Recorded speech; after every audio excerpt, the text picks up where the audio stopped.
ఒక సీనియర్ రాజకీయ నాయకుడు, ఒక రాష్ట్ర ఉప ముఖ్యమంత్రిగా ఉన్నటువంటి వ్యక్తి చనిపోతే, అది కూడా ఫ్లైట్ క్రాష్ అయ్యి చనిపోతే, దాని మీద ఖచ్చితంగా గనక నిష్పాక్షికత విచారణ అనేది జరగాలి.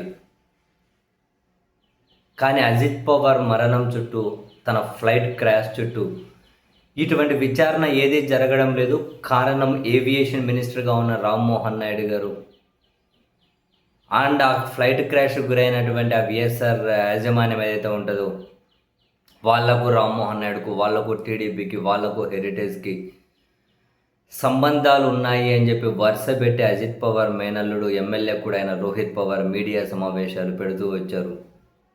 తాజాగా కేంద్ర హోంమంత్రికి, ప్రధానికి లేఖలు రాశారు రోహిత్ పవార్. ఆ లేఖలో ఆయన ఏమంటారంటే, అజిత్ పవార్ ప్రయాణించిన ఫ్లైట్ క్రాష్ అవ్వడం వెనక భారీ కుట్రకోణం ఉంది. మాకు ఆ అనుమానాలు ఉన్నాయి.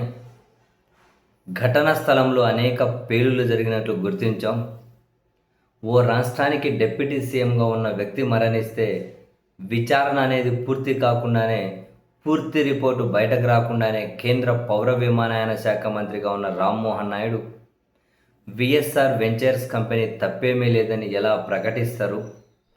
ఆయన ప్రకటన తర్వాత మాకు అనుమానాలు వచ్చి లోతుగా పరిశీలిస్తే నమ్మలేని నిజాలు బయటకు వచ్చాయి.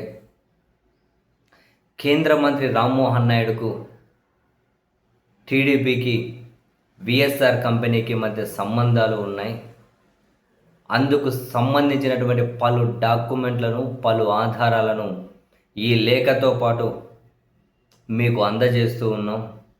ఈ సంబంధాలపై స్వతంత్ర, నిష్పాక్షిక దర్యాప్తు జరగాలని మేము డిమాండ్ చేస్తూ ఉన్నాం. విచారణ పూర్తయ్యే వరకు రామ్మోహన్ నాయుడును కేంద్ర మంత్రివర్గం నుంచి తప్పించాలి. రామ్మోహన్ నాయుడు ఆ పదవిలో ఉంటే విచారణ పారదర్శకంగా జరగదు. అధికార యంత్రాంగంపై ఒత్తిడి తెస్తారు. సో అజిత్ పవార్ మృతికి న్యాయం దక్కదు. డీజీసీఏ వ్యవహారంలో ఏవైనా అవకతవకలు జరిగాయా అన్నది కూడా స్వతంత్రంగా పరిశీలించాలి. ఈ లేఖలో నేను మీకు అందిస్తున్న ఆధారాలను ఒకసారి చూడండి. అజిత్ పవార్ మృతికి న్యాయం జరగకపోతే మేమైతే వెనకడుగు వేయం.